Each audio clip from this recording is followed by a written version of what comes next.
Every ranger district office I've worked in has the same piece of furniture. A green 4-drawer filing cabinet in a back room. The top 3 drawers hold what you'd expect: permits, incident forms, seasonal payroll. The bottom drawer is different. Sometimes there's a strip of masking tape with a year on it. Sometimes a set of initials, usually nothing at all. That's where the honest reports go. The ones filed in full and answered by no one. I put in 31 years across 4 different agencies before I retired. I won't name the units. Some of the people involved are still alive, some are still working. And none of them signed on to have their careers picked apart by strangers online. But I kept copies. After a while, you learn that the honest report and the accepted report are 2 different documents. And if you don't hold the honest one yourself, it disappears.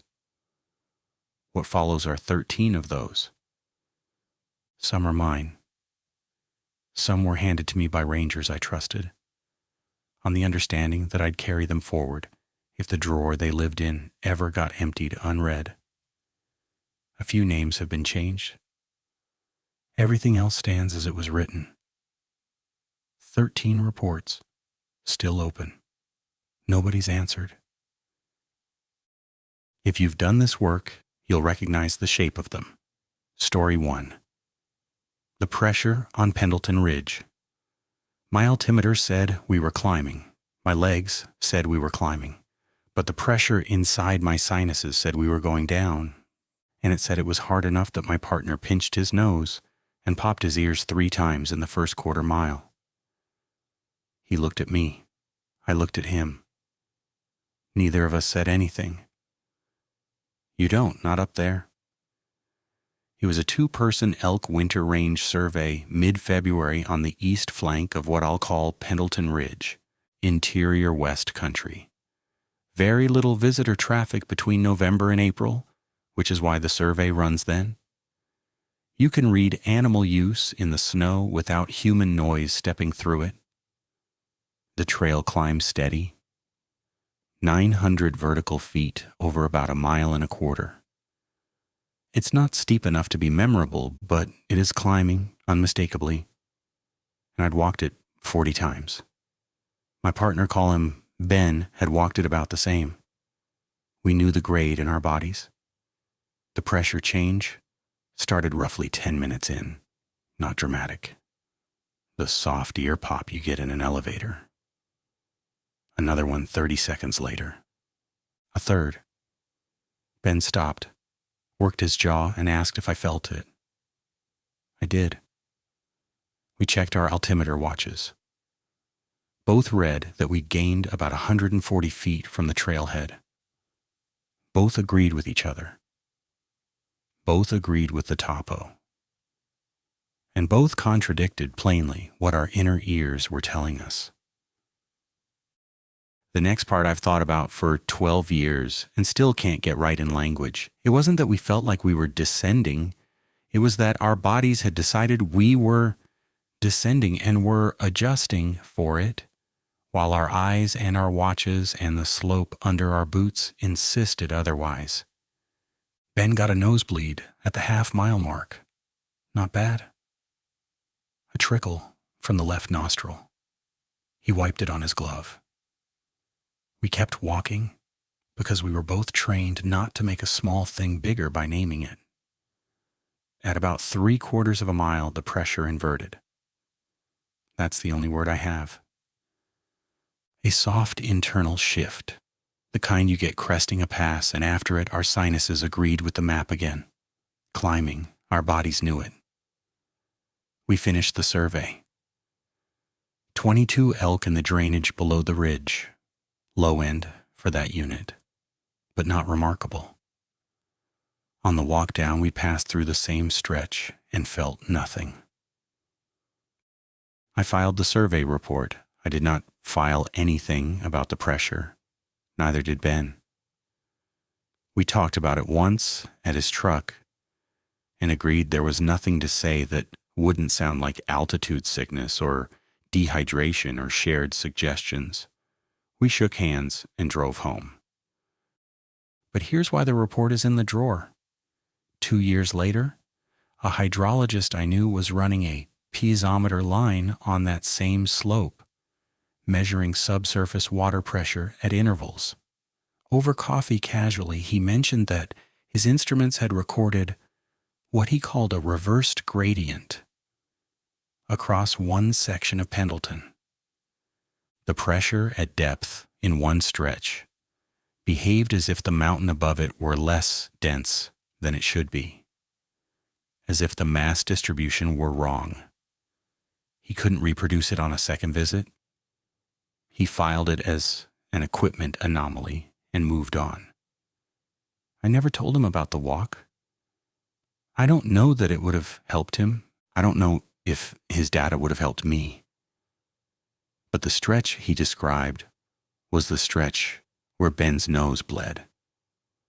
Whatever the mountain was doing under there, he was doing it to our bodies before any instrument caught up.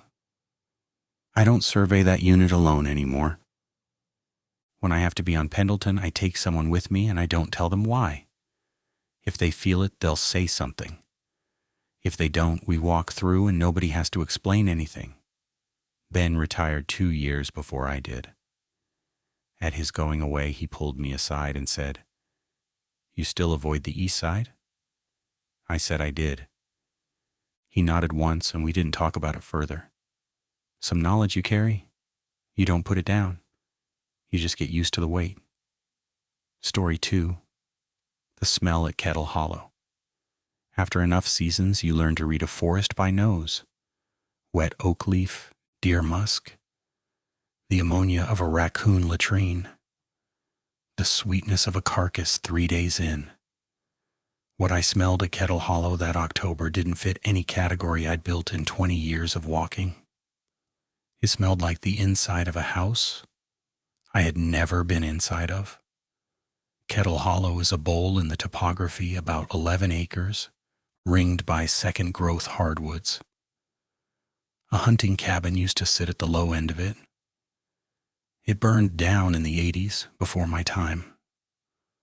The foundation stones are still there, mossed over, roughly the shape of a small kitchen. The trail I patrolled skirted the north lip and never went down into the bowl because there was no reason to. Not scenic, not a habitat feature, just a low place. The smell hit me on a routine walk. I noticed it about 30 yards before I reached the overlook, the point where you can see down into the bowl through the trees. It wasn't strong, it was specific. Onions being sweated in butter on low heat. Underneath that, faintly, pipe tobacco. Not cigarettes, pipe. The cherry sweet kind my grandfather had smoked, which I had not smelled in 26 years. I stopped on the trail. I stood there for a full minute, trying to find a wind direction that could have carried a cooking smell into 11 acres of unoccupied hardwood at 4 in the afternoon in the middle of the week. There wasn't one. The wind was moving northwest to southeast. Kettle Hollow was directly upwind. Whatever I was smelling was coming from the bowl itself. I walked to the overlook. The bowl was empty. The foundation stones were where they had always been. No smoke, no fire ring, no campers, no chainsaw, no wood stove, no car sound in the distance. The onions and the tobacco held for another 8 or 10 minutes. I timed it because I had my watch and I had nothing else to do with my hands. Then, in a way I can only describe as decisive, the smell stopped. Not faded. Stopped. Like a door closing. I went down into the bowl. I hadn't been down in 6 years, and I don't have a good reason for going down that day. The foundation stones were cold. The moss on them was undisturbed. I checked the 4 corners, you can still tell which was which. By the way the stones are laid, and at the corner nearest the old stove chimney, there was a single circle of flattened moss, about the size of a dinner plate. Warm to the touch, damp underneath, the way soil gets under a pot that's been sitting on it. I didn't file anything. A warm patch of moss is not an incident. A smell isn't either. But I walked back up out of the bowl, and I drove to the district office, and I pulled the historical file on the burned cabin, which is something I'd never bothered to do in 12 years on the unit. The cabin belonged to a man named Emmett. He'd lived there alone for the last 11 years of his life. He died in the fire. The state fire marshal's report listed the probable cause as a cooking accident. Onions on the stove. He was 81. The pipe tobacco isn't in any report I looked, but I asked one of the older maintenance guys who had known Emmett a little, and he said yes, Emmett smoked a pipe.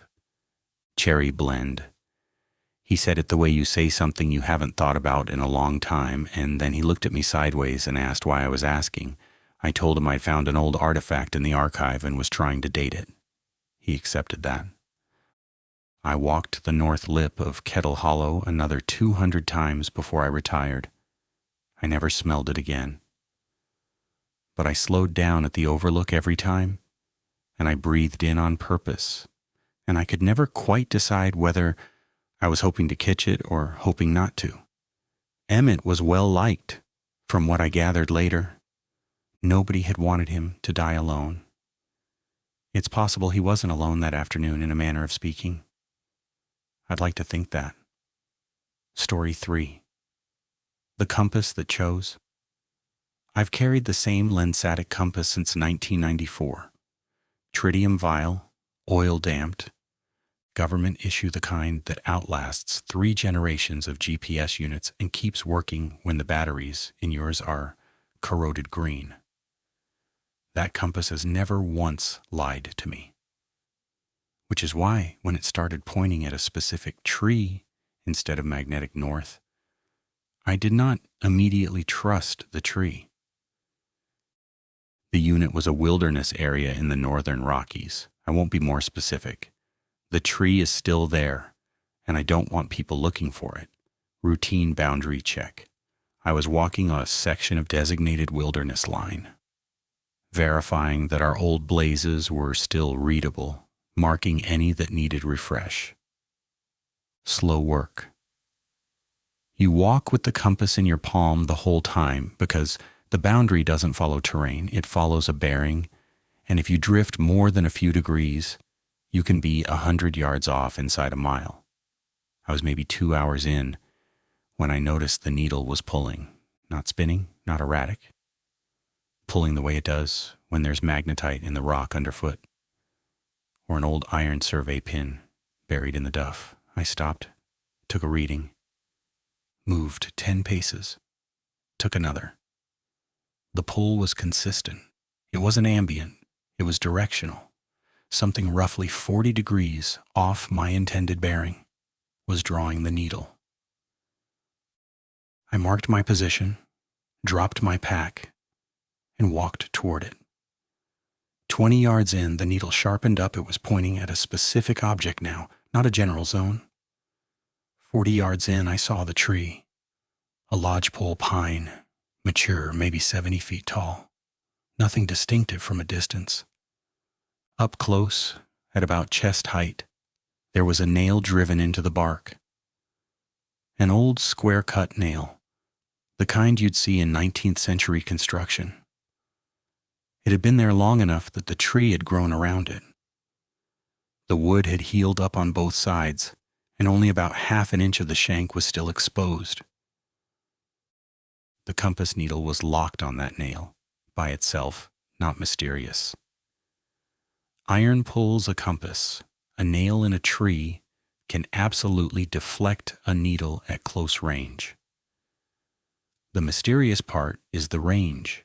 I was 40 yards away when the pull started, and a square-cut nail with maybe 2 inches of buried iron does not deflect a lensatic compass at 40 yards. It doesn't deflect one at 10. 2 inches of iron at that distance produces a field a modern compass simply cannot resolve. The physics don't allow it. I stepped back to my pack. The needle held on the nail until I was about 60 yards away, and then it snapped back to magnetic north like nothing had happened. I walked forward again. At 40 yards, it locked on the nail a second time. I did this 4 times. Same threshold, same lock. I didn't touch the nail. I finished the boundary check and walked out.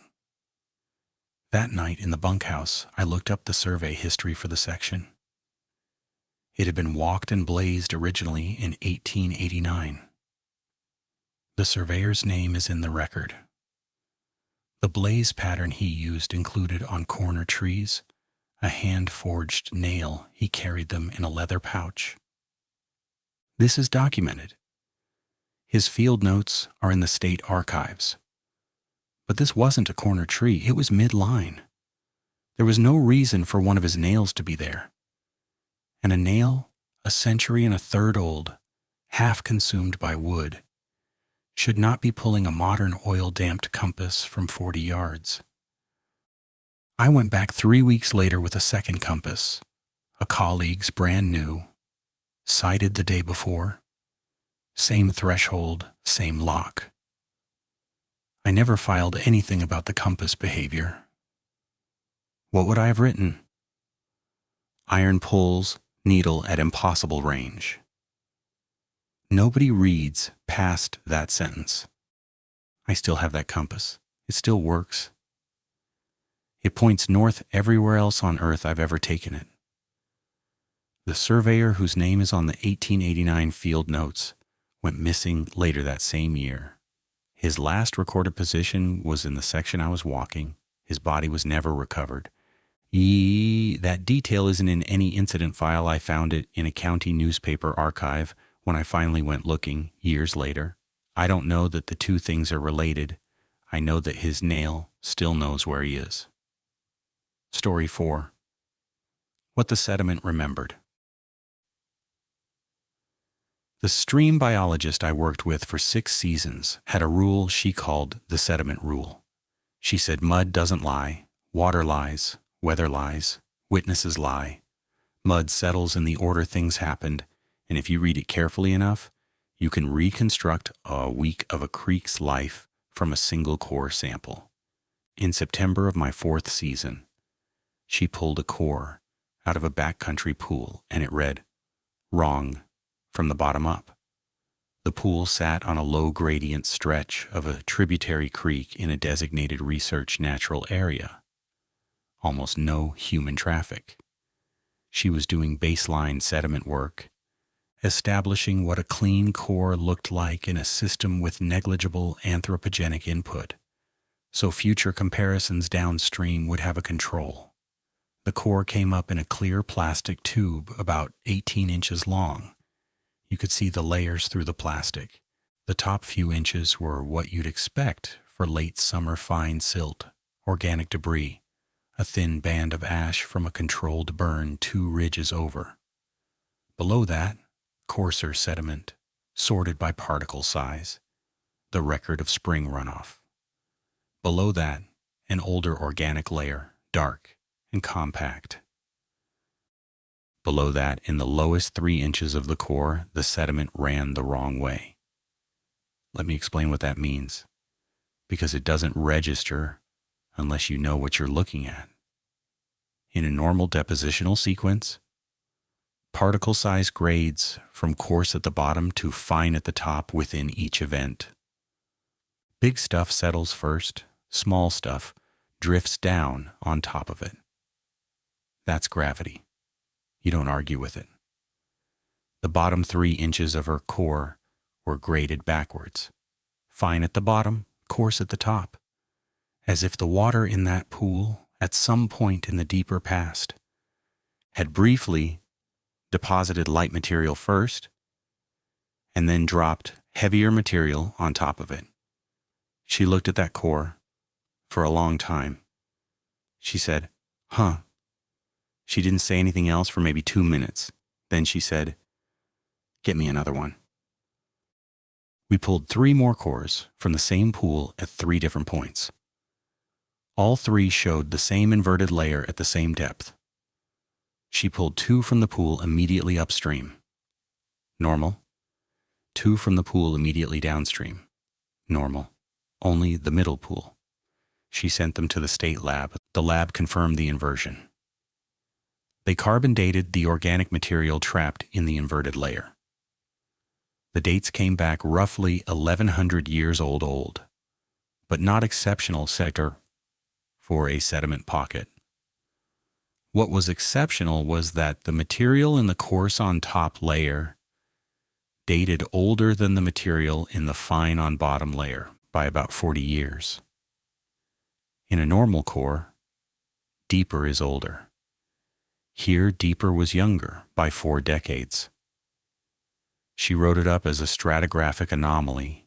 She proposed possible mechanisms, a landslide dam and breach, that had somehow reversed the flow, an ice age remnant, groundwater upwelling from a confined aquifer. None of them fit cleanly. The lab suggested a 5th explanation, contamination or mislabeling. She went back and pulled 6 more cores under lab-supervised protocol. Same result. Same pool, same inversion, same reverse dates. The paper was never published. She told me before she left the agency that the reviewers hadn't rejected it. They had just stopped responding. 3 different journals. Eventually, she pulled it herself. I went back to that pool once, alone, in the fall of my 6th season, just to look at it. It's an ordinary pool, slow-moving, tannic, undercut on one bank, brook trout in it. I stood there for maybe 20 minutes and watched the water move, and it moved the way water moves downstream toward the sea, without opinions. I asked her once, at a conference years later, what she thought had happened. She said she didn't know. Then she said something I've held on to. She said, sediment records events, something happened in that pool 1,100 years ago that gravity didn't apply to, and the mud remembers.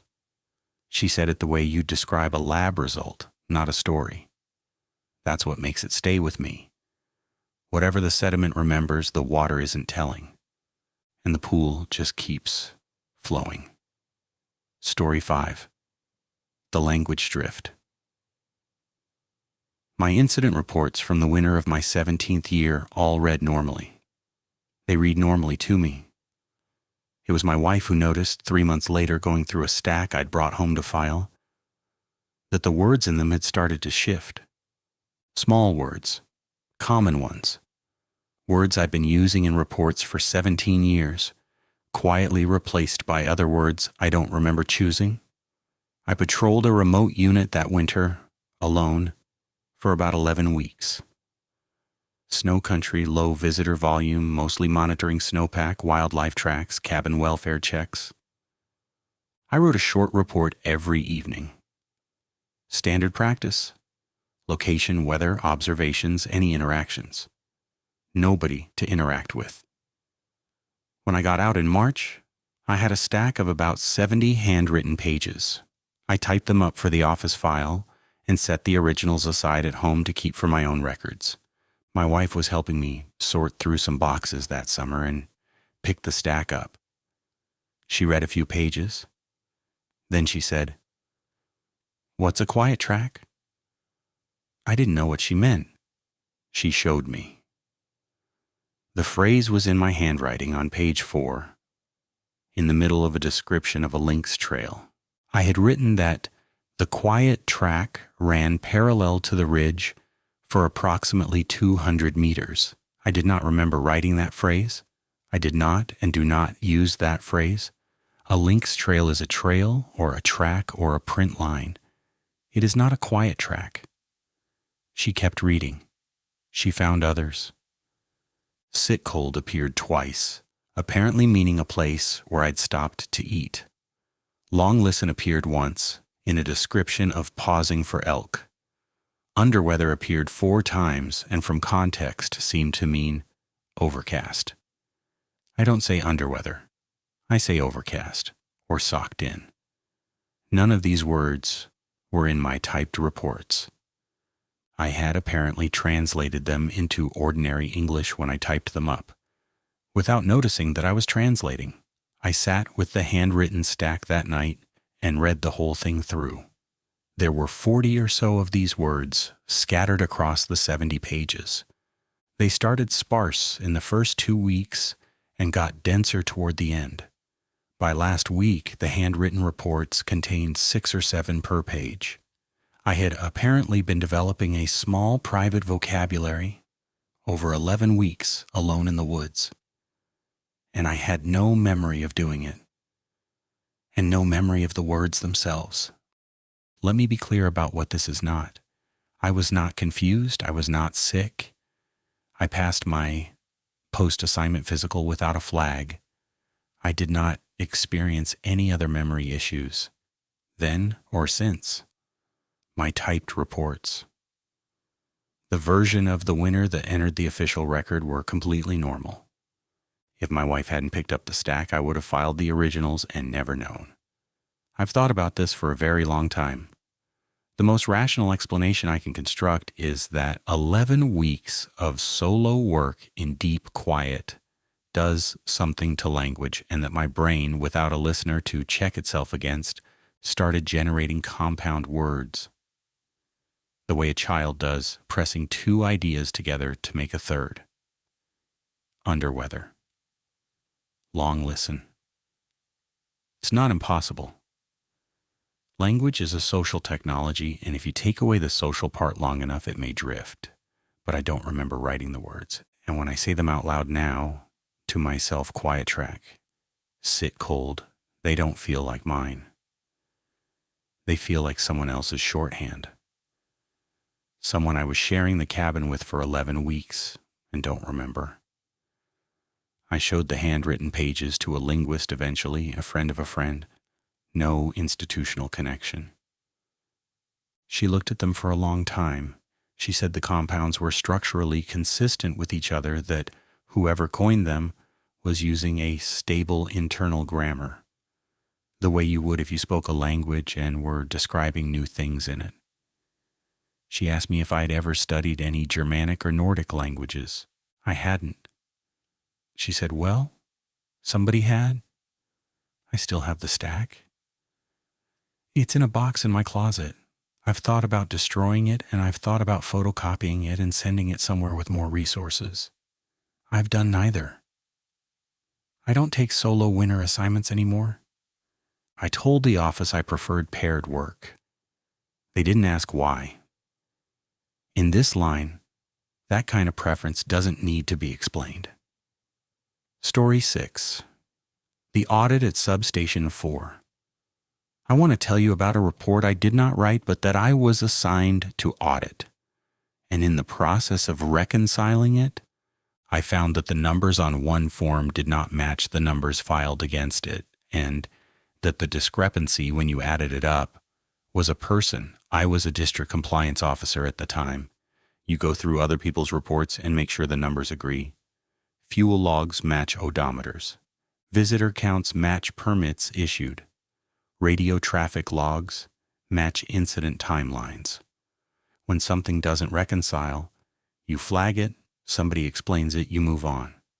Substation 4 was a satellite ranger station about 40 minutes from the main district office. It was staffed by 2 people on rotation.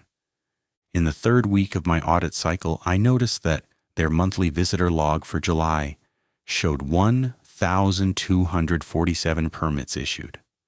Their monthly revenue deposit showed payments received for 1,246, a discrepancy of 1 permit, 1 visitor, roughly $8 in fees. This is the kind of thing that happens constantly. Somebody composes a permit for a school group and forgets to note it. Somebody voids one. Somebody's cash drawer is short and they cover it. It's a rounding error. You call the station, they laugh, they find it. You close the file. I called. The senior ranger at Sub 4 was a woman I'll call Denise. 11 years there. Meticulous. She pulled the permit book while I was on the phone and walked through it with me. Every permit accounted for. Everyone had a matching deposit. The book showed 1,246 permits issued, not 1,247. I asked her to check the daily log, a separate document filled out at the end of each day. It showed 1,247. She counted the days. She counted the entries per day. She read them out. On July 19th, the log showed 12 permits. The permit book for July 19th showed 11. The extra entry on the log was in her handwriting. It described a permit issued to a party of 2, backpackers 3-night wilderness route, entry from the West Trailhead. It included her initials. Time stamped 3:14 p.m. Denise did not remember issuing that permit. She sat on the phone with me and read her own handwriting and said quietly, "I didn't write that." I drove out to Sub 4 the following day. I sat in the office with her and pulled every document that touched July 19th. Register receipts, credit card batch, daily radio log, the trailhead register at the west entry point maintained by a different staffer entirely. Everything reconciled to 11 permits on July 19th except her handwritten log, which said 12. The described party 2, backpackers 3-night route, west entry, 3:14 p.m. did not appear anywhere else. They did not sign the trailhead register. They did not pay. Their names were not written. They did not radio for check-in at their planned campsites, which is required on that route. And they did not exit no matching sign out at any trailhead in the unit for the following 3 days. I flagged the discrepancy. My report read, handwritten log entry, July 19th, appears to record a party for whom no corresponding permit, payment, trailhead entry, or exit exists. Origin unresolved. My supervisor read the audit. He crossed out that line. He wrote in the margin, adjust log, rounding. I adjusted the log. That's what the job is. Before I did, I photocopied Denise's original page. It's in the drawer. Denise retired the following spring. She never mentioned the entry to me again. I didn't push. But at her retirement, she handed me a small folded piece of paper. It said in her handwriting, 3:14 was when my son died, in 1992. I never told anyone at work. I did not ask her what she thought the entry meant. She didn't tell me. Whether she believed her son had, on that afternoon, signed himself into the woods she loved and walked in and never came out, I don't know. I don't know if she believed anything. I know that she wrote what she wrote at 3:14 on July 19th, and that her hand knew something her memory did not. Some days, that's the whole job. Reading what a hand wrote when nobody was watching. Story 7. The helicopter that couldn't land. Search and rescue pilots don't spook easy. They fly into weather that grounds commercial aviation. They pull people off cliff faces at night. The pilot I worked with for 8 years was as steady a human being as I have ever met. In July of my 19th year, he refused to land in a meadow he had landed in 40 times before, and when I asked him why, he could not answer. I'll call him Rick. The call was a routine medical. A day hiker in her 60s had gone down with what turned out to be a cardiac event on a popular trail about 6 miles from the nearest road. Her hiking partner had triggered a PLB. We had coordinates, we had good weather, winds under 5 knots, ceiling unlimited, visibility 50 miles, textbook conditions. The landing zone was a small meadow about 300 yards from the patient's location. I'd used it maybe a dozen times over the years. Rick had used it more. Flat, clear, good approach angles from 2 directions. As LZs go, it's boring. We flew in from the north. Rick set up the approach the way he always did, narrating it over the intercom the way he'd been trained to, so that if anything went wrong, there'd be a verbal record. Airspeed nominal, descent rate nominal, winds calm. He brought the ship down to about 40 feet above the meadow. Then he took it back up. He didn't say anything, he just applied power and climbed out. He circled once at about 200 feet and came around for a second approach. Same setup, same narration. At 40 feet, he pulled up again. On the third try, he took the ship up to 500 feet and held it there. He said over the intercom, "I can't put her down." He was not a man given to indirection. If a rotor was surging, he'd tell me. If he had a warning light, he'd read it out. If he was fighting a crosswind, he'd say so. He was saying he didn't know. I asked if he wanted an alternate LZ. There was a road pull-out about a mile away, not ideal. Longer carry-out for the patient, but workable. He said yes. We flew there. He set us down clean. First try, no hesitation. We made the carry-out on foot. The patient survived, which is the important part, and I want to say that first. She's alive as far as I know. Grandchildren, the whole thing. But on the walk back to the road after we'd handed her off to the ambulance, Rick pulled me aside. He said, "I want to tell you what I felt, but I want you to understand I know how it sounds." He said that on final approach, both times at about 40 feet, he had felt a weight settle onto the back of the ship. Not a mechanical weight. Not a load imbalance. He was watching the instruments and nothing had changed. He said it felt like someone had put a hand on the tail boom gently and was holding it. He said he knew, without any reasoning he could describe, that if he continued the descent, the ship would not come back up. He said he had never felt anything like it in 23 years of flying. I filed the incident. Pilot elected abort of primary LZ due to unspecified handling concern. Alternate LZ used successfully. Patient recovered. That's what the form allowed. Rick flew for 6 more years after that. He never landed in that meadow again. He'd land near it at other LZs in the same drainage and never had a problem. Just not that one meadow. He didn't tell the other pilots. He didn't want to plant anything in their heads. He's retired now. We had lunch about 2 years ago. I asked him gently whether he'd ever figured out what it was. He said no. Then he said, "But I know I was right not to land." And he changed the subject. 2 years after his refusal, another agency ship went down in that same drainage on a training run. Different pilot, different equipment, no fatalities, but the aircraft was a total loss. The board couldn't determine the cause. I don't say Rick knew, I say he felt the weight, and he trusted himself, and both of us walked out. Story 8, the permits that voided themselves. This one is administrative.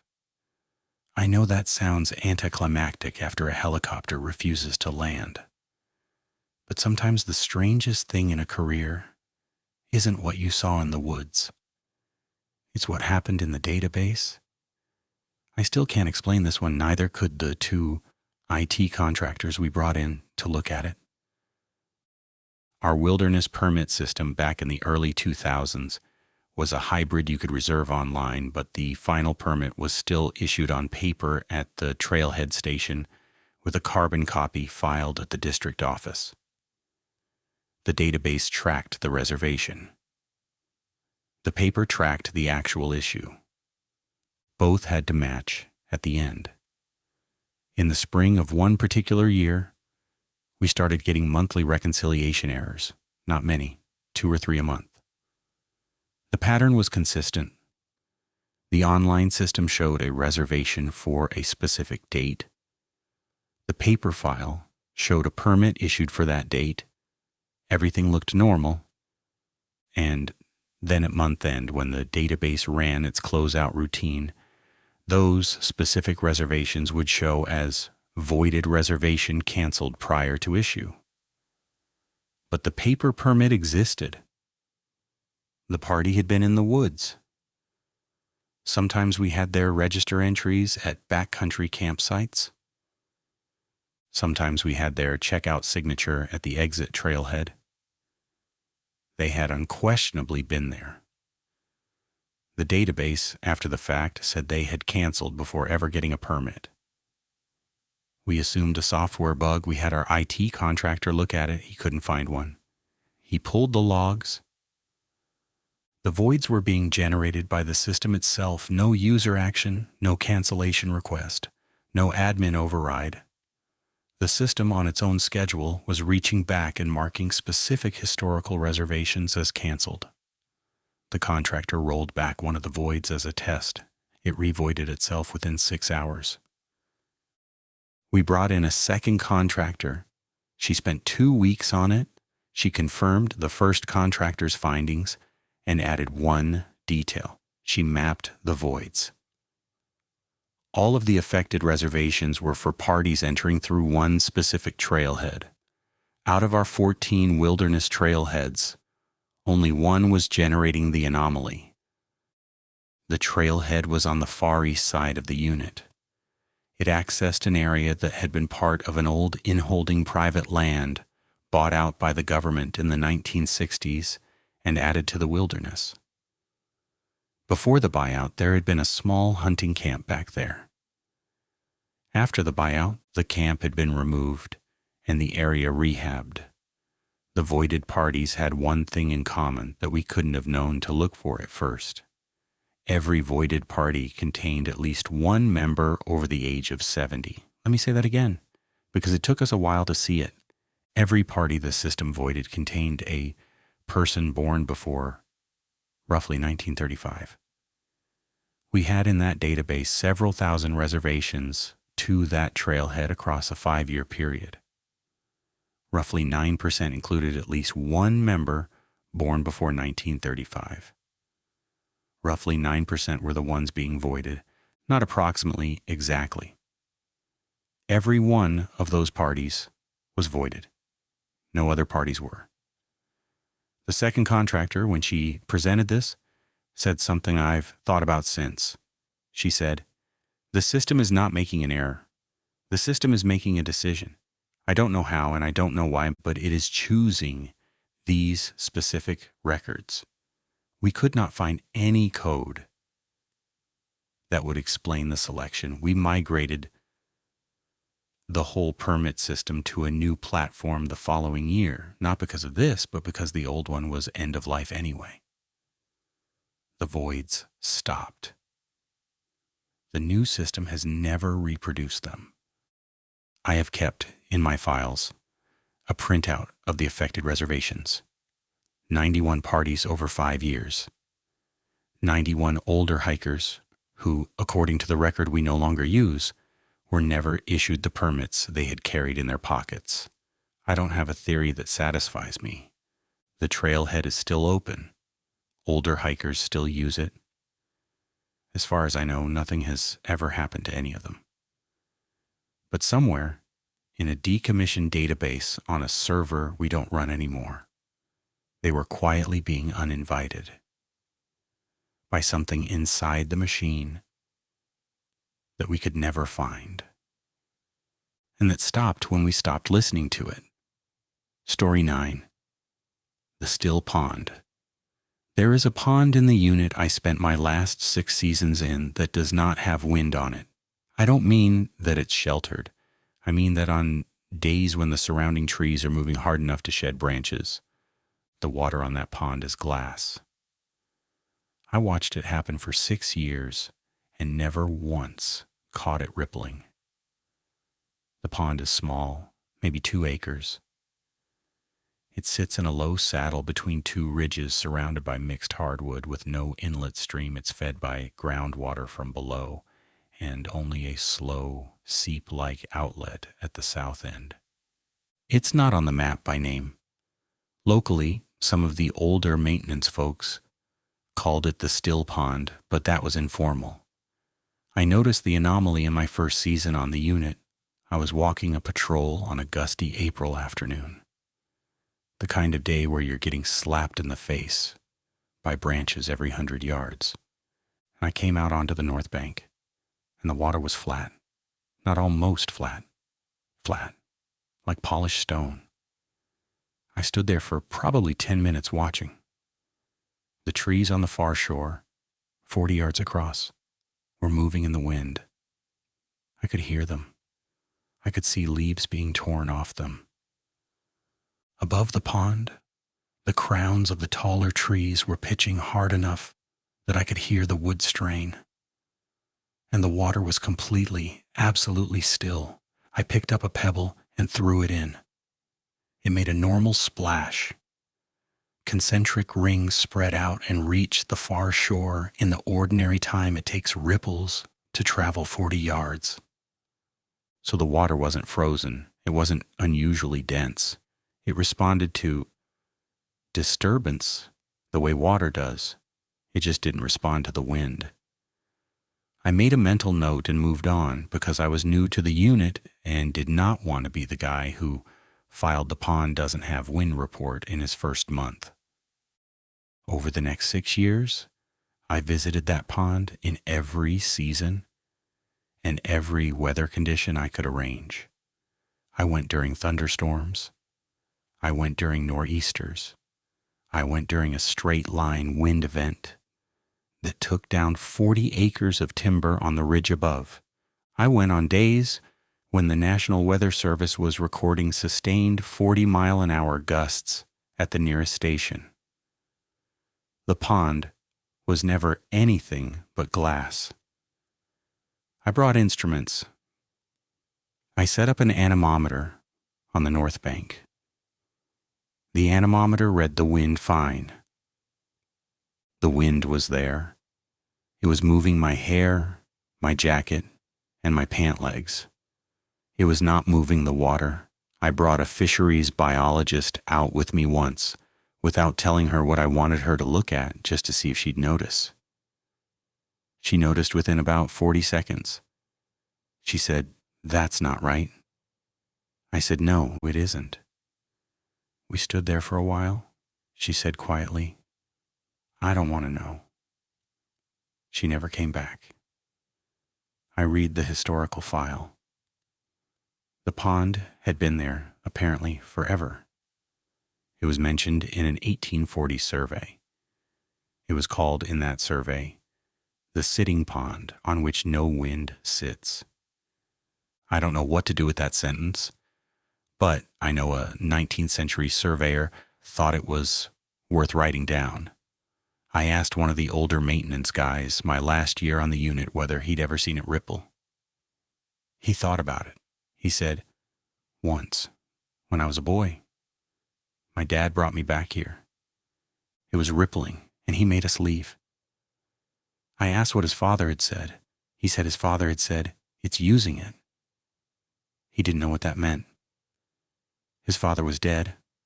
He never asked. I retired without filing anything about that pond. I'm filing it now, in a sense. If you find a small unnamed pond in a saddle between two ridges and the water is flat when it shouldn't be, don't throw anything in it. I'm not sure why I feel the need to say that, but the boy's father knew, and he made his son leave. And I trust that more than I trust my own 6 years of watching. Story 10. The first aid kit at Lower Falls. Search and rescue caches are inventoried on a schedule. Every 90 days, someone opens the box, counts the contents, replaces expired items, and signs the log. It is one of the most boring jobs in the agency. It is also one of the most exacting, because if a cache is short when you need it, someone dies. The Lower Falls cache, for 4 consecutive quarters, kept adding items we hadn't put in it. Lower Falls was a fixed cache, a heavy plastic box, padlocked, chained to a tree, at a junction where two backcountry trails met about 8 miles from the nearest road. Standard contents: trauma kit, splint materials, thermal blankets, a light litter, water, non-perishable food, signal mirror, whistle, a paper log for anyone who used it. I inventoried it every 90 days on my rotation. The first anomaly was small. Second quarter, I opened the cache and found on top of the trauma kit an unopened roll of medical tape. Not a brand we used, not a size we stocked. I checked the log to see if the previous team had noted a resupply. They hadn't. I set the tape aside, added it to my unknown origin tote back at the office, and made a note in the log. Third quarter, I found 2 additional items I hadn't placed: a small tube of antiseptic ointment and a folded elastic bandage, different brands from what we stocked. Both unopened, both in date. Fourth quarter, 4 items. A pair of nitrile gloves in a size we didn't carry, a tourniquet, a CAT tourniquet, current model, still in its wrapper, a packet of hemostatic gauze, a small headlamp with fresh batteries that turned on when I tested it. I sat down on the ground next to the cache and thought about it for a long time. The cache had been padlocked. The lock was intact. I had one of the only 2 keys, one on my belt, one in the district office safe. The safe key had not been signed out.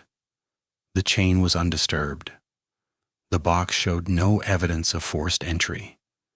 I checked the lock body itself for tool marks because I know what those look like. There weren't any. Someone was resupplying the cache. Someone with better equipment than we had. The CAT tourniquet was a newer model than the ones we issued. I brought this to my supervisor. She looked at me for a long moment. Then she said, "Just log them. Don't remove them. And if the log entries stop matching, tell me." I logged them. I did not remove them. The cache continued to gain items on a slow, steady schedule for the next 2 years. By the time I retired, it contained roughly 30% more medical supplies than we had ever put in it. All of it in date, all of it high quality, some of it better than what we stocked. Twice during those 2 years, the cache was actually used. Once for a broken ankle, once for a lacerated scalp. Both times the responding party, not me, reported that the cache had been well stocked and had included some items we don't normally carry, which was helpful. Neither of them flagged it as strange. Rangers don't spend a lot of time looking a gift horse in the mouth. I asked my supervisor on my last day whether she knew who was stocking it.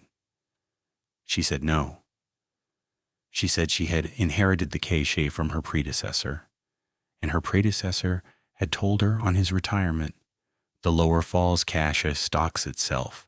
Don't touch what you didn't put in. Just keep signing the log." She was going to hand it off to her replacement with the same instruction. The rational explanation is that some anonymous locale, a retired medic, a wealthy hiker with a conscience, has been quietly resupplying the box for decades and has some workaround to the padlock. That is probably what it is. I would like to shake that person's hand. But the tourniquets are always the current model, every quarter. As if whoever is stocking it has an ongoing subscription to the state-of-the-art in trauma care. As if they are, in some sense, watching what we might need next. I hope they keep watching. I hope somebody else is signing the log. Story 11, the camera that knew to wait. Trail cameras are stupid. That's not an insult. It's their strength. They trigger on motion. They take a picture. They don't think. That's what makes their evidence trustworthy, which is why the camera on the ridge above Muir Draw troubled me for 6 months. It stopped triggering exactly when it should have, and I could not construct a mechanical reason for it. The camera was part of a wildlife study. Cougar movement, Specifically, we were trying to document a female with kittens who had denned somewhere in the drainage. The camera was strapped to a spruce at about chest height, aimed down a game trail that ran along the ridge. Standard setup: passive infrared trigger, infrared flash, 30-second cooldown. The camera worked normally for the first 4 months. It captured cougar images on 11 occasions. It captured other species, deer, coyote, black bear, hundreds of times. Its trigger rate was consistent with what we'd expect for that trail. In the 5th month, its behavior changed. I noticed it during my monthly card pull. The card was noticeably emptier than usual. When I got it back to the office, I saw that the camera had continued to trigger normally for most of the month: deer at dawn, a coyote at 2 a.m., the usual, but that for a specific 12-hour window, roughly noon to midnight on a Wednesday, it had recorded no triggers at all. That's not by itself remarkable. Wildlife has quiet hours. Cameras have quiet hours. But when I reviewed the image just before the quiet window, I noticed something. The last picture, taken at 11:47 a.m., showed the trail empty in normal daylight, with a single anomaly. At the far edge of the frame, right at the range limit of the sensor, there was a shape, not identifiable, roughly upright, roughly the height of a person or of a bear on its hind legs. Too far to resolve, too blurred by distance to be sure of. The next image was taken at 11:59 p.m., 12 hours and 12 minutes later. It showed the trail empty. The shape was gone. I chalked it up as coincidence. Cameras go quiet for lots of reasons: battery dip, temperature swing, a leaf covering the sensor. I replaced the batteries and left it in place. Next month, same thing. Different day of week, different time of day. A 12-hour window with no triggers. Before it, a distant, upright shape at the edge of the frame. After it, an empty trail. 3rd month, same again. By the 6th month, I had 5 instances. I mapped them. There was no pattern in day of week, no pattern in time of day, no correlation with weather or moon phase. The only pattern was the 12-hour window, always preceded by that distant shape. I moved the camera. New tree, new angle, same drainage, about 80 yards away. The pattern continued. Whatever the shape was, the camera saw it and then stopped seeing anything else for 12 hours and then resumed normal function. I checked the camera itself. I ran diagnostics. I sent it back to the manufacturer under warranty and had them test it. They found nothing wrong. I put it back on the same tree. Next month, another quiet window. Here's what I've come to think, and I offer it as speculation only. I don't think the camera was broken. I think it was working exactly right. I think whatever passed through that drainage during those windows did not trigger the sensor, meaning either it did not emit heat or it moved in a way the sensor could not resolve. And I think the shape at the edge of the frame was not the thing itself. I think the shape was a warning, a sort of announcement that the trail was about to be in use for a while and would need to be given space. The cougar study ended. The female with kittens was documented. The paper was published without reference to the quiet windows. The card with all the original images is in the drawer. I look at that last image before each window sometimes. I still can't tell what the shape is. It has an outline that a person would call upright and a size that a person would call tall. And after 6 months of study, that is honestly the most I can say about it. Story 12. The cabin log that wrote ahead. I want to describe a logbook that I read wrong for 2 years. before I understood what it was doing. It was a cabin logbook. Backcountry ranger cabin, high use season only. Rangers passing through would write a line: arrived, departed, weather, any notes. Nothing dramatic. I finally figured out in my second year in the district that a quarter of the entries were being written by people who could not have written them. The cabin was one of 3 we maintained on that unit. It slept 4, it had a wood stove, and it was used mostly as a mid-patrol layover for rangers doing long backcountry loops.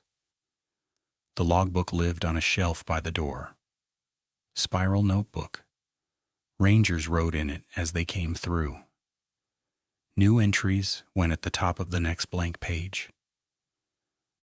I did my first patrol that included the cabin in June of my first year. I wrote my entry, arrived at 4:15 p.m., weather clear, all systems normal, departed the following morning. I read through the last few pages of the log while I was there, out of habit. Everything is ordinary, names I knew, dates that made sense.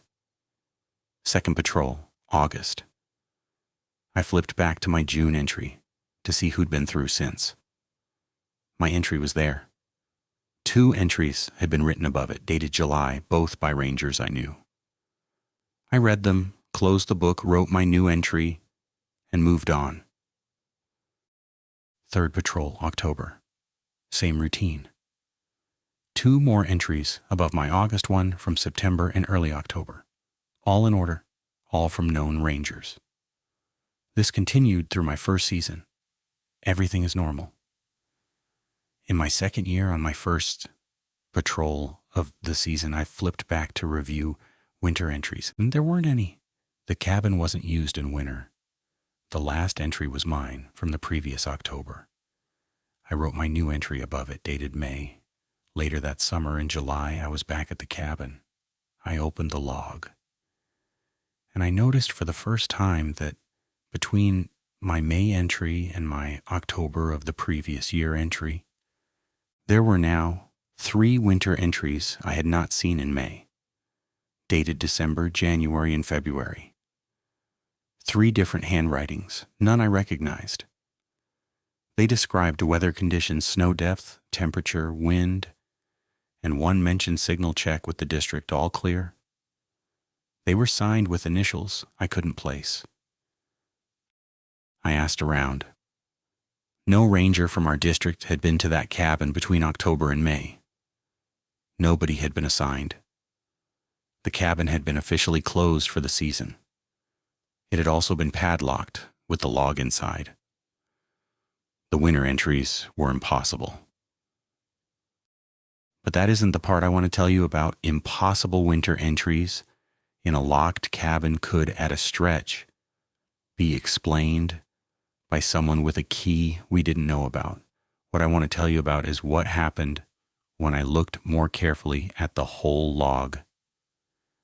I sat down that afternoon and read the book cover to cover, comparing every entry against my memory and against the district roster. Roughly 1 entry in every 4 was from a ranger who was not and had never been in our district. I did not recognize the names. When I ran them, later, against agency records, some appeared in old rosters from decades earlier, 1 from the 1960s, 1 from the 1940s. Others did not appear anywhere. The entries were dated in ordinary sequence. They were written in the ordinary blank spaces between entries by rangers I did know. They had, in some sense, always been there. I had read past them for a year and a half without seeing them, because they were interleaved with the ordinary entries and did not visually stand out. I want to be honest about what that means. It means I had been reading a log for 18 months and had not noticed that a quarter of it was written by people who could not have written it. My brain had smoothed over the impossible names and dates because they were formatted correctly. I don't know what that says about the log. I know what it says about me. And I know from what other rangers have said carefully in bars over years that I am not the first person it happened to. I still keep that log at home. It's the only one from that cabin that survives. Story 13. The last report I ever filed. I want to end with the report I filed on my last day. It was not the strangest thing I ever saw. It was not the most frightening. It was one of the calmest experiences of my career, and it's the one I think about most, because in it, for the first time in 31 years, I felt like I understood the shape of the drawer I'd been filling. My last patrol was in October of my final year. I did it alone at my request. It was a section of a unit I'd worked for the better part of a decade, and I wanted a quiet walkout. My supervisor understood. She signed the paperwork and told me to enjoy the day. I was on a ridge trail I had walked probably 80 times, familiar in every particular. Late afternoon, low sun, mixed hardwood turning color, the smell of leaf litter drying out after a wet week. I was not thinking about anything in particular. I was walking.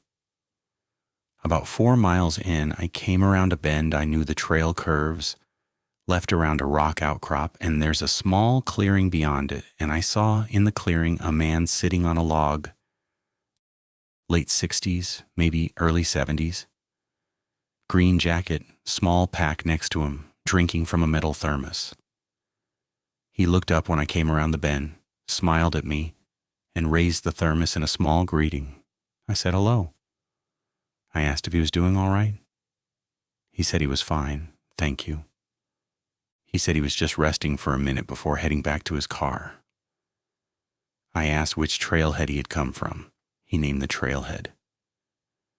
It was the same one I had come from. I asked when he'd started out. He named a time. It was about 20 minutes after I'd started out. I had not seen him on the trail behind me. I had not passed. There were no side trails between the trailhead and the clearing. I looked at him for a moment. He looked back at me, mildly, the way an older man looks at a younger stranger who has stopped to make sure he's all right. He was not agitated. He was not confused. His pack was well organized. His jacket was appropriate for the weather. His thermos was steaming, actually steaming, on a 50-degree afternoon, the way a hot drink steams in cool air. I asked him his name. He told me. It was a common name. I have not written it down here. I asked if he came out this way often. He said he had been coming out this way his whole life.